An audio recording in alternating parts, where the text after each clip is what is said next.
Hello everyone, welcome to learning express YouTube channel.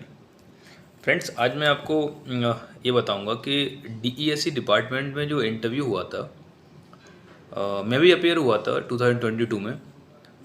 And last year जो लोग appear हुए थे, with all their experience I am going to design a video where I will put the experience that what kind of things can be asked there. तो मुझे अभी 2-3 दिन पहले request भी आई थी कि वहाँ लोगों से पूछ के कुछ इंटरव्यू वीडियो भी बनाऊँ कि इंटरव्यू कैसे प्रिपेयर करना है, क्या प्रिपेयर करना है। तो अभी मैंने ईपीडी पे एक वीडियो भी अपलोड की थी जिसमें मैंने ईपीडी के बारे में बताया था। तो अभी मैं जो आज बताऊंगा इसमें तीनों ब्रांचेस को collectively means under DESC department 3 branches हैं। इसमें हमारा VLSI, EPD and ESC.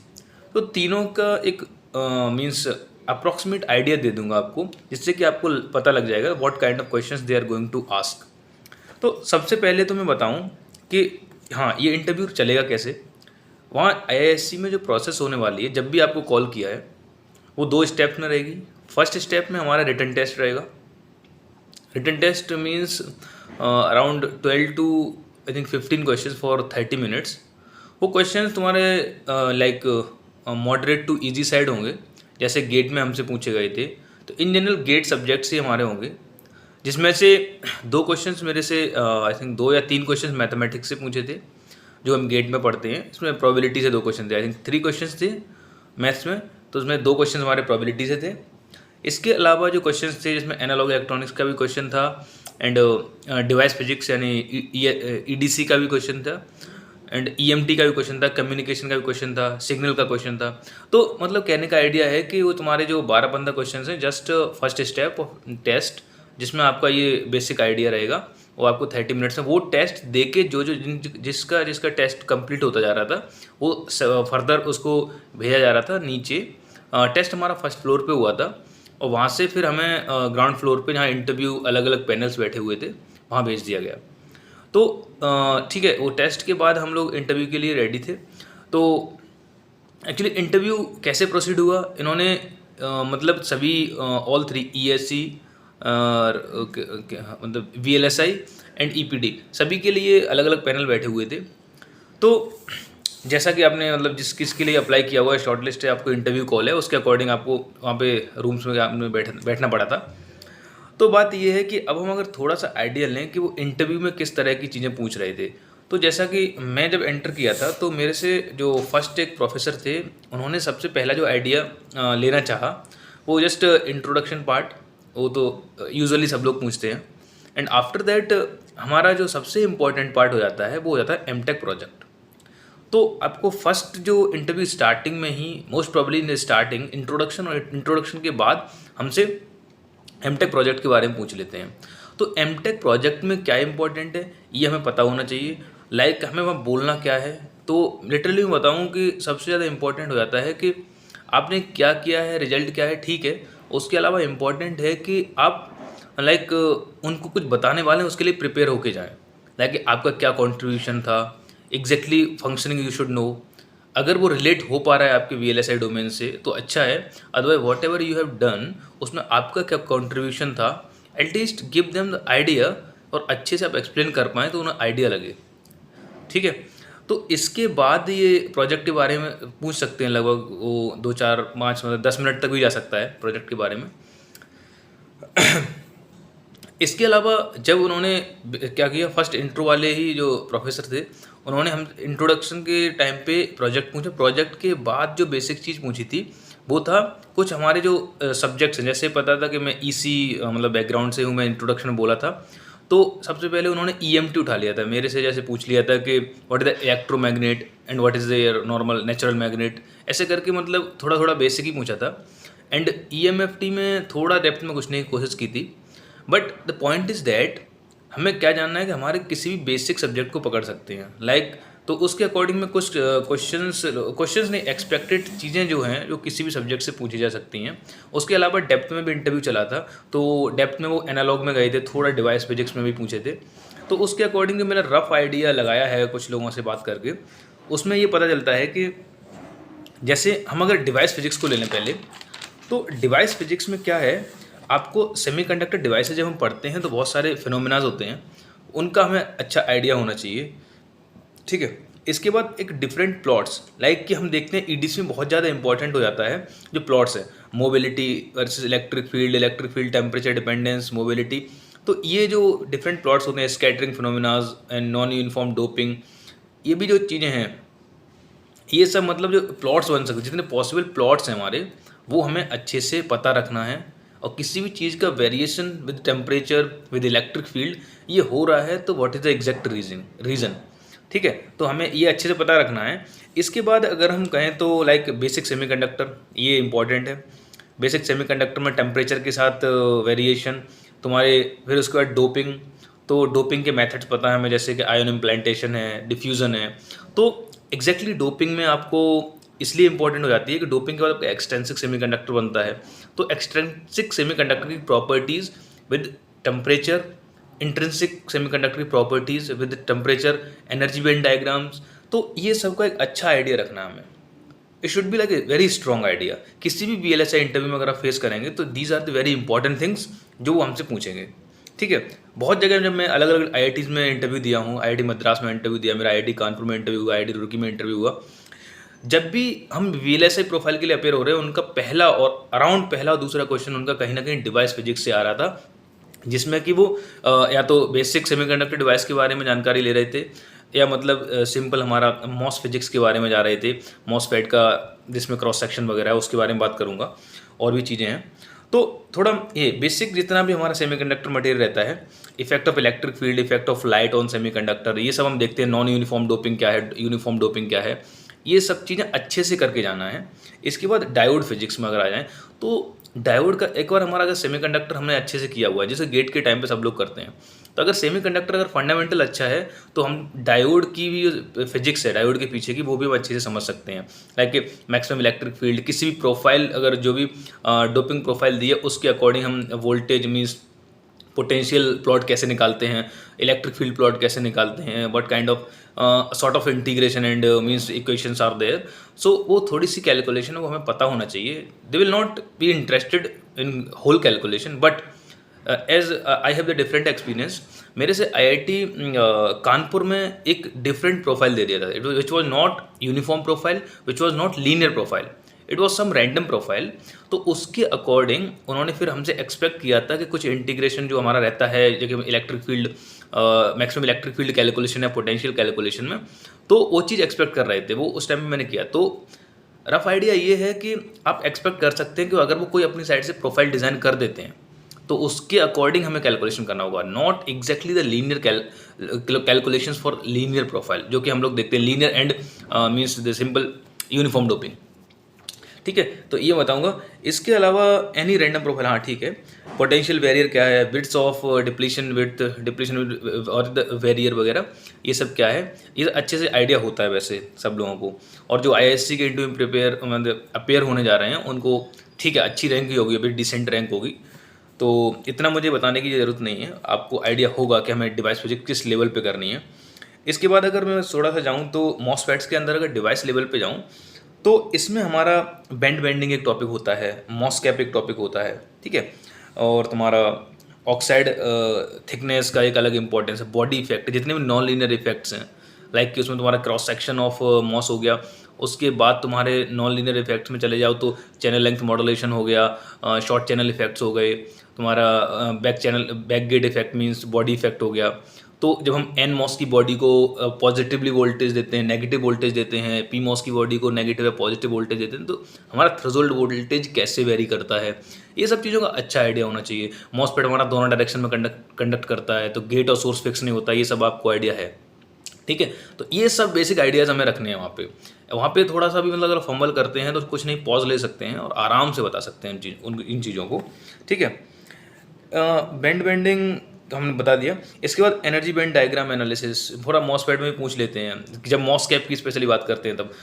Moss cap में तुम्हारा जो कैपेसिटेंस वगैरह होता है, उसकी डिपेंडेंसी ऑन डोपिंग प्रोफाइल कैसे डिपेंडेंसी रहती है, ऑक्साइड थिकनेस पे कैसी डिपेंडेंसी रहती है, तो ये सब चीज़ें इंपॉर्टेंट रहेंगी। और मॉस कैप में जो एक प्लॉट रहता है जिसमें capacitance with respect to the voltage, तो मिस एक्यूमुलेशन मोड में कैसा रहता है वो तुम्हारा लीनियर एंड इन्वर्जन, और sorry inversion and in between depletion mode. तो इस सब चीज़ का हमें आइडिया रखना है ये। इसके अलावा मैं अगर बताऊं तो हाँ, थोड़ा मैं डिवाइस फिजिक्स में जो सॉरी स्टार्टिंग में हम लोगों ने बेसिक सेमीकंडक्टर में थोड़ा हमें फर्मी लेवल वगैरह के बारे में भी जानकारी रख लेनी है अच्छे से। फर्मी लेवल है टेम्परेचर का इफेक्ट हमारे फर्मी लेवल पे क्या होता है, एग्जैक्टली डोपिंग का प्रोफाइल किस तरह से हमारे फर्मी लेवल्स को अफेक्ट करती है। तो ये सब चीज़ें डिवाइस फिजिक्स में इंपॉर्टेंट है।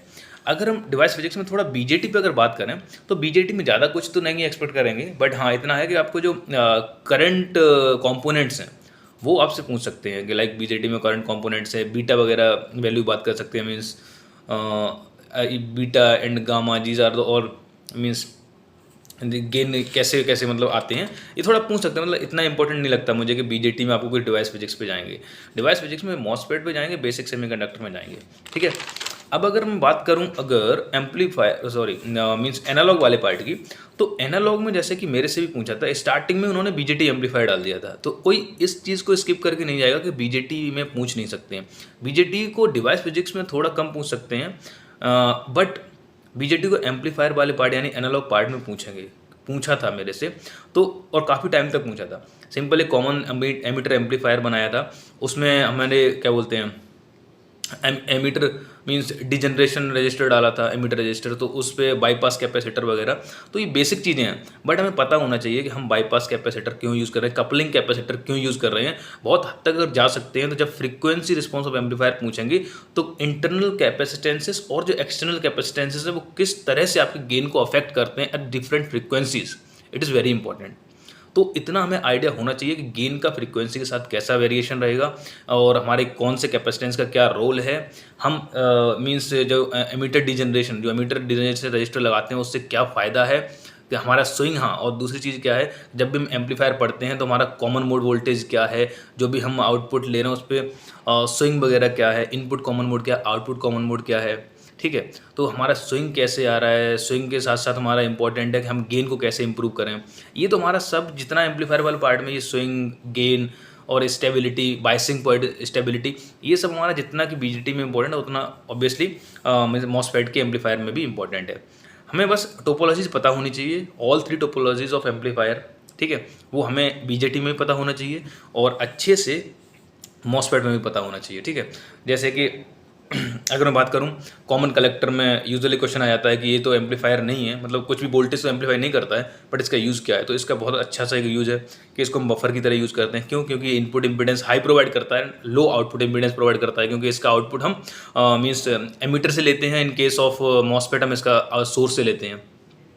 तो उसका रोल ये है कि जब भी हम मतलब किसी भी हाई गेन एम्पलीफायर से लो लोड को ड्राइव कराना चाहते हैं तो बीच में बफर डाल देते हैं, सो दैट कि हमारा जो हाई गेन स्टेज है उसका गेन अफेक्ट ना हो when we are driving a low load. Simple है।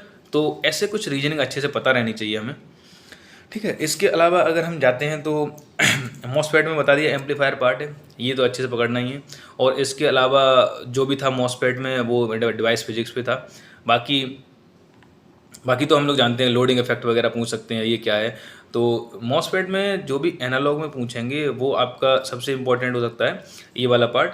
और फिर अगर मॉसफेट में मतलब ये ठीक है एम्पलीफायर पार्ट पे टाइम दे सकते हैं, क्योंकि मेरे पास भी दिया था, तो जिसमें हमसे गेन, स्विंग, इन सब के बारे में पूछेंगे। तो इसके अलावा अगर मैं बात करूँ तो ऑप एम्प बहुत इंपॉर्टेंट हो जाता है एनालॉग के केस में। तो ऑप एम्प को हमें स्ट्रॉन्ग रखना है। ऑप एम्प में मतलब हमें ब्लॉक लेवल पे अंदर नहीं जाएंगे।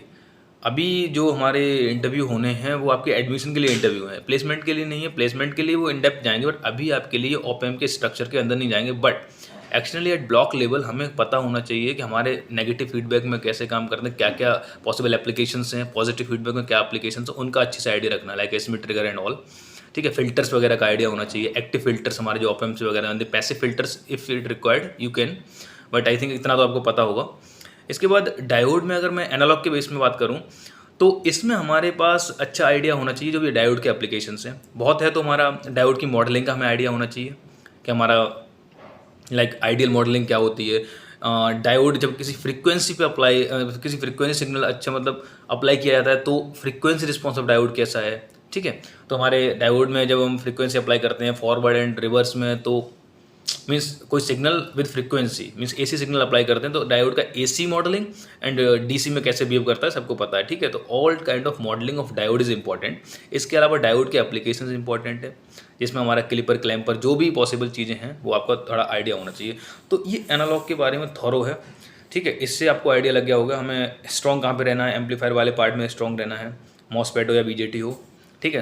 एम्पलीफायर से रिलेटेड जो भी पॉसिबल क्वेश्चंस हैं जो आपने पढ़े हैं, ठीक है, वो आप अच्छे से देख लीजिए। मैं प्रीफर यही करूँगा गेट के नोट्स को अच्छे से देख लीजिए। डायोड में जो भी एप्लीकेशन वाला पार्ट पढ़ा था, ऑप-एम्प में जो भी पढ़ा था, वो पूरा अच्छे से देख लीजिए, बहुत इंपॉर्टेंट रहेगा, ठीक है।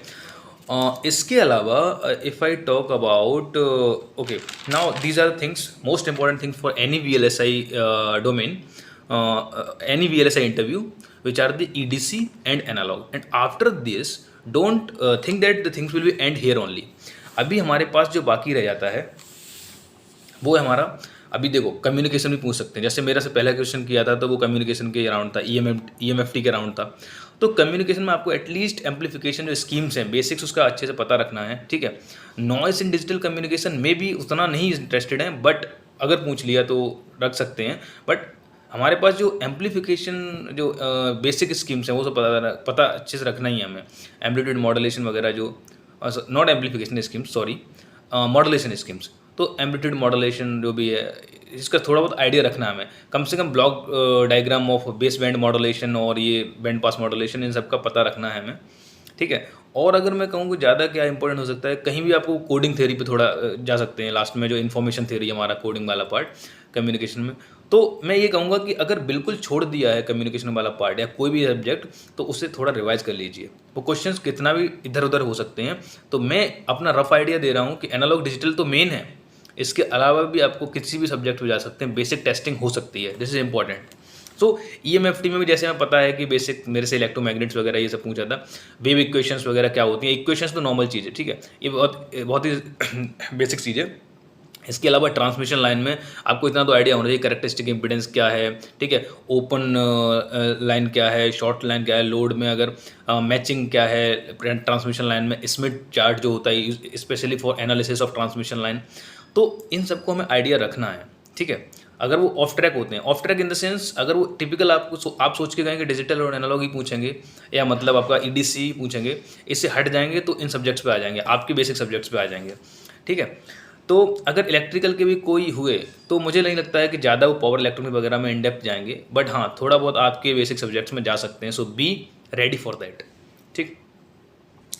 तो इसके अलावा मैं बता दिया था EMFT और कम्युनिकेशन में किस तरह से रहना है।